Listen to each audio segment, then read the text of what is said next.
दोस्तों RRB, ALP और JEE ये दो एग्जाम एक महीने बाद हो जाएंगे और इस एक महीने में मैं आपके लिए 10 जरूरी बातें बताने वाला हूं जो एग्जाम तक आपके लिए बहुत जरूरी बातें रहेंगी, बहुत काम आएंगी। और अगर आप ये गलतियां करते हैं तो कहीं ना कहीं आप परेशानी में फंसने वाले हैं। तो इन 10 गलतियों को मत करना बिल्कुल भी। है क्या दोस्त, अब आपके एग्जाम में एक महीना बचा है, उसमें आपको पूरे 30 दिन नहीं पढ़ने। आपको सिर्फ 25 दिन पढ़ाई करनी है और 5 दिन क्या करना है वो मैं अभी आपको बताऊंगा। और माइंड सेट इस तरह का बना लेना है कि भाई अब मुझे सिर्फ और सिर्फ पढ़ाई करनी है, पढ़ाई के अलावा ना मूवी देखनी, ना खेलने जाना, कुछ नहीं करना है, सिर्फ फोकस रहना है पढ़ाई पर।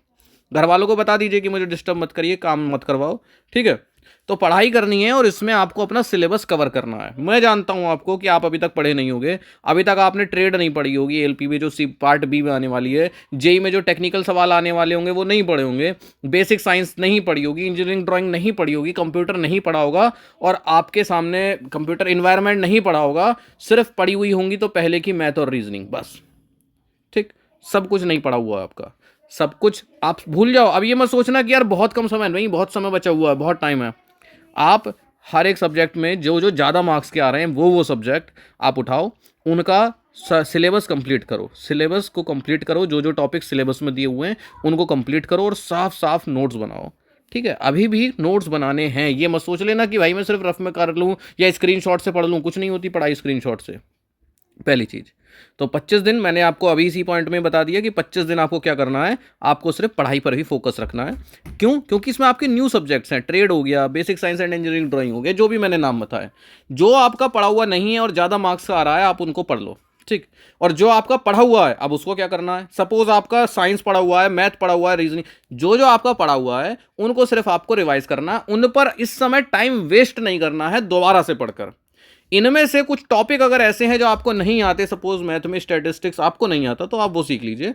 अदरवाइज जब आप प्रीवियस ईयर के क्वेश्चंस करेंगे आपके लिए वो सब रिवीजन हो जाएगा, ठीक। सिर्फ आपको रिवाइज करना है, आपको कोई टाइम वेस्ट नहीं करना है हर टॉपिक के। जैसे आप मैथ और रिवीजन आप सोचो, रीजनिंग आप सोचो आज मैं इसको रिवाइज करना है तो आप कोई अदर क्वेश्चन मत लगाओ, प्रीवियस ईयर के क्वेश्चन ही से ही आपका पूरा रिवीजन हो जाएगा, ठीक है।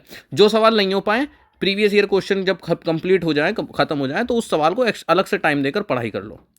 अब सबसे जरूरी आ जाता है दोस्त यहाँ पर mock test. Mock test previous year questions को आपको अटेम्प्ट करना है, जिससे आपको एक तो आपकी टाइमिंग पता चलेगी, दूसरी चीज आपको पता चलेगा कि आपके कितने मार्क्स आ रहे हैं। पेपर के लिए आप मेंटली प्रिपेयर होगे कि अच्छा इस 1 घंटे तक, क्योंकि प्रेशर होता है यार पेपर में, 1.5 घंटे तक आपको उसी स्पीड से उसी फोकस से काम करना है, तो इसकी पहले से ही प्रैक्टिस होनी चाहिए। कोई शॉर्टकट नहीं है दोस्त इसका, प्रैक्टिस और शांत रखना दिमाग को। आपको मैंने पहले 1-2 टेस्ट सीरीज बता रखी हैं, आपको बहुत से लोगों को लगता है कि यार उसमें थोड़े से कम टेस्ट हैं क्योंकि ट्रेड के और जेई में जो टेक्निकल सवाल हैं वो आपको उसमें ज़्यादा नहीं मिले, ठीक है। इसीलिए मैं कहता हूं कि एक से ज़्यादा टेस्ट सीरीज होनी चाहिए मोबाइल में। गेम तो आप 2-3 रखते हो, सोशल मीडिया ऐप भी आप 2-3 रखते हो, क्योंकि इंस्टा की वीडियो से बोर हो गए तो फेसबुक की देख ली, वहाँ से बोर हो गए तो फिर यूट्यूब की देख ली। तो पढ़ाई की चीज़ें क्यों नहीं रखते भाई? तो आप प्ले स्टोर पर जाएंगे तो ये वाली ऐप आप डाउनलोड करेंगे जिसका नाम है प्रेप, ठीक है। पढ़ाई से संबंधित, PREPP, पढ़ाई से संबंधित ऐप है, इसीलिए मैं आपको समझा रहा हूं। यहां पर आपको एक बहुत सारी फ्री चीज मिलेंगी, फ्री चीज यूज करो। उसके बाद अगर आपको अच्छा लगता है तो 299 रुपए में 1 साल का इनका पास है। कूपन कोड में चिंकू20 लिख देंगे, CHINKU20 लिख देंगे तो आपको वहां पर छूट मिल जाएगी और 299 रुपए का पड़ जाएगा। खास बात क्या है, जब आप पढ़ाई करते करते इस ऐप के ऊपर ना 100 आवर को स्पेंड कर लोगे, 100 घंटे इस ऐप के ऊपर, तो आपका फुल रिफंड भी हो जाएगा, फ्री हो जाएगी ऐप, आपको 300 रुपये आपके वापस मिल जाएंगे, ठीक है। यानी ज़्यादा पढ़कर आपका फ़ायदा मिलना है। इसमें आपको बहुत सारी चीज़ें मिलेंगी, क्विज मिलेंगे, लाइव टेस्ट मिलेंगे, प्रीवियस ईयर क्वेश्चन मिलेंगे, एनसीईआरटी मिलेंगी, मॉक टेस्ट मिलेंगे। एनसीईआरटी बहुत से बच्चे जो पढ़ना चाहते हैं, हर क्लास की, हर सब्जेक्ट की, हिंदी इंग्लिश दोनों लैंग्वेज में बुक्स मिलेंगी, बहुत सारी चीज़ मिलेंगी। यानी आपने जो भी पेपर भर रखा हो, चाहे वो एलपी हो, जेई हो, ठीक है, एनटीपीसी हो, कांस्टेबल हो, सबकी आपकी तैयारी हो जाएगी। और ऐसा नहीं कि आप डायरेक्ट खरीद लीजिए, आप पहले इसमें जो फ्री की चीज़ें हैं, जैसे फ्री दे रखे हैं इसमें 5 टेस्ट, तो आप फ्री वाली चीज़ें यूज़ करो ना यार, ठीक है, यूज़ करो। जैसे ये एलपी इलेक्ट्रीशियन, इलेक्ट्रॉनिक्स मैकेनिक्स का, ठीक है, ये हीट इंजन का, ये सब फ्री के टेस्ट हैं। तो आपकी जो ट्रेड है आप उसमें फ्री के टेस्ट अटैम्प्ट करो, जब आपको सही लगे कि हाँ यार ये तो मेरे नंबर बढ़ा देगा, तब आप इसको बाय करना, ठीक है। डिस्क्रिप्शन में लिंक में दिया हुआ है, अदरवाइज प्ले स्टोर पर जाइए, प्रेप लिखिए, डाउनलोड कीजिए, आप फ्री की चीज़ें यूज़ कीजिए, आपको लगे कि यार ये तो बढ़िया ऐप है और मैं इससे प्रैक्टिस करूंगा तो मेरे 2-4 नंबर बढ़ जाएंगे, तो कूपन कोड में चिंकू20 लिखकर आप इसका सब्सक्रिप्शन ले लीजिए। छठे पॉइंट की बात करते हैं कि ज़्यादा मॉक या फिर PYQ से आपको अपने, यही मैं आपको बता रहा था कि आपको अच्छा आइडिया लग जाएगा कि एग्ज़ाम कैसा आने वाला है या इसमें सवाल कैसे आते हैं। सपोज आपकी ट्रेड है इलेक्ट्रॉनिक्स, ठीक है, इलेक्ट्रॉनिक्स आपने पढ़ी, उसके थ्योरी पढ़ी, सवाल पढ़े, पर आपको यही नहीं पता कि यार ऐसे ही सवाल पेपर में आते हैं क्या। जैसे हमारे साथ बीटेक में होता था, हमें पढ़ाते थे टीचर, चैप्टर कुछ पढ़ाया, सवाल कुछ और आ गए, तो हमें कुछ पल्ले ही नहीं पड़ता था। हम तो सोचते थे अच्छा, पर पहले से ही अगर टीचर हमें बता दें कि नहीं ये सवाल ऐसे आता है या इसका न्यूमेरिकल आता है या फिर इसमें से फॉर्मूला पूछा जाता है या फिर इस टॉपिक में से इसकी यूनिट पूछी जाती, तो आसान हो जाता है ना। तो इसीलिए मैं कह रहा हूँ जब आप प्रीवियस ईयर के क्वेश्चन देख लोगे तो आपको आइडिया हो जाएगा कि इस टॉपिक से कैसे सवाल पूछे जाते हैं और आपको कॉन्फिडेंस भी बिल्ड होगा कि यार ये सवाल तो मुझे आते हैं। अब बचते हैं 25 दिन तक आप पढ़ाई करते रहते हैं खूब मेहनत से दोस्त। जो भी आपके जो सब्जेक्ट छूटे हुए थे वो आप पढ़ते हैं, यूट्यूब से पढ़ते हैं, मोबाइल बुक से प्रैक्टिस करते हैं, मोबाइल से प्रीवियस ईयर क्वेश्चन लगाते हैं, मॉक टेस्ट लगाते हैं, और आपका पूरे दिन का 6-7-8 घंटे पढ़ने में जा रहे हैं। 20-25 दिन में अब आप काफ़ी सिलेबस कवर कर चुके होंगे। हो सकता है एक आध सब्जेक्ट ऐसा है वो छूट जाए, पर कोशिश वो सब्जेक्ट छोड़ नहीं करना जो आपके कमज़ोर हैं। सपोज आपको हिस्ट्री नहीं आती तो मत छूना हिस्ट्री को, भाई कम आएंगे सवाल। पर अगर आपको कंप्यूटर थोड़ी बहुत आती तो कंप्यूटर जरूर पढ़ लें क्योंकि कई नंबर की आएगी। Basic science and engineering drawing ALP के पेपर में आप छोड़ ही नहीं सकते क्योंकि 50 नंबर की आएगी। तो जो ज़्यादा नंबर के सब्जेक्ट आ रहे हैं उनको आप बिल्कुल पढ़ना भाई, अच्छे से पढ़ना। अब बचते हैं लास्ट के 5-7 दिन, यानी एक हफ्ता वरना 5 दिन। इन 5 दिन में क्या करना है, जो आपने अभी तक पढ़ाई करी 1 महीने तक, मैंने कहा क्या, नोट्स जरूर बनाना, अपने हाथों से बनाना। जब आप खुद कैलकुलेशन करते हो बिना कैलकुलेटर के तो आपकी स्पीड बढ़ती है, आपको कई सारी चीज़ें पता चलेंगी, स्क्वायर रूट, क्यूब रूट, ये बहुत सारी चीज़ें ना आपको हेल्प करेंगी अदर सवाल को सॉल्व करने में। आप आइडिया लगा पाओगे, रीजनिंग में आइडिया लगा पाओगे कि अरे ये तो स्क्वायर रूट बन रहा है या क्यूब रूट बन रहा है।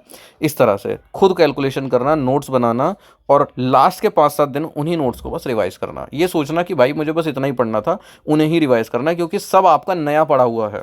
आप जो भी सब्जेक्ट पढ़ रहे होंगे इस 1 महीने में वो नया होगा। तो अगर आप सिर्फ पढ़ के पेपर देने चले जाओगे तो आप भूल जाओगे दोस्त, ठीक है। तो भूलना नहीं है, तो उसके लिए क्या करना है, हमको रिवाइज करना है। अगली चीज़, जैसे ही आपको एग्ज़ाम सिटी पता चले और वो पता चले कि यार ये तो मेरी पहुंच से दूर है, यानी मुझे ट्रेन से जाना पड़ेगा, तो 1 महीने पहले ही आपको सिटी जब पता चल जाए तो उसमें रिजर्वेशन करा लेना, वरना पहले ही व्यवस्था देख लेना कि मुझे कैसे पहुंचना है। लास्ट के समय के लिए वो मतलब इस चक्कर में मत रहना कि लास्ट में देखा जाएगा, और कोशिश कर लेना कि एक दिन पहले कहाँ पहुंचे। अगर सपोज 20 का पेपर है सुबह की शिफ्ट में, तो आप ऐसा जुगाड़ रखना कि 19 को पहुंच जाओ, क्योंकि बहुत बार लास्ट में जाते हो आप, ट्रेन हो, बस हो, किसी कारणवश लेट भी हो सकती हैं, ख़राब भी हो सकती हैं, तो ऐसा रिस्क नहीं लेना है। दूर है तो एक दिन पहले का रिजर्वेशन करा लो। मैंने बताया था पहले भी, कंप्यूटर और एनवायरनमेंट यहाँ पर एक ऐसे सब्जेक्ट है जो छुपे रुस्तम का काम करते हैं।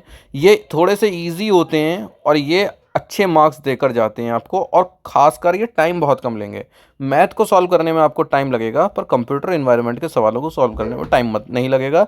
इसलिए इन सब्जेक्ट्स को हल्के में मत लेना, इन पर फोकस रखना दोस्त। आखिरी पॉइंट है, पेपर अगर 90 मिनट का है, सपोज ALP का पेपर 90 मिनट का है, तो जो भी पेपर की आप प्रैक्टिस कर रहे हो, सपोज JEE का पेपर भी 90 मिनट का है या 100 मिनट का है सपोज, तो 100 की जगह 95 मिनट का टाइमर लगाकर प्रैक्टिस करनी है। आपको जितने भी नंबर टाइम का पेपर है उससे 5 मिनट कम की प्रैक्टिस करनी है। ALP के CBT 1 में आप सभी लोगों को पता है, बहुत से बच्चे ये कहते हुए आए थे कि हमें टाइम कम मिला क्योंकि इन्विजिलेटर्स ने हमारा बीच में 5 मिनट खराब कर दिए। कोई साइन कराने आ रहा था, कोई कुछ लिखाने आ रहा था, कभी कंप्यूटर हैंग हो जा रहा था, तो कभी कॉपी पेन मिलने में देर हुई।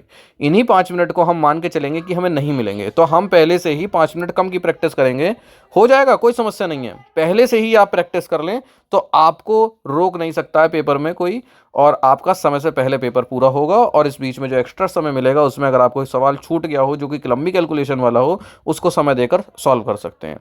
तो 90 मिनट के पूरे भरोसे में मत रहना, 5 मिनट कम ही लेकर चलना। तो ये वो 10 पॉइंट्स थे दोस्त जिनका आपको फोकस रखना है, दिमाग में रखना है।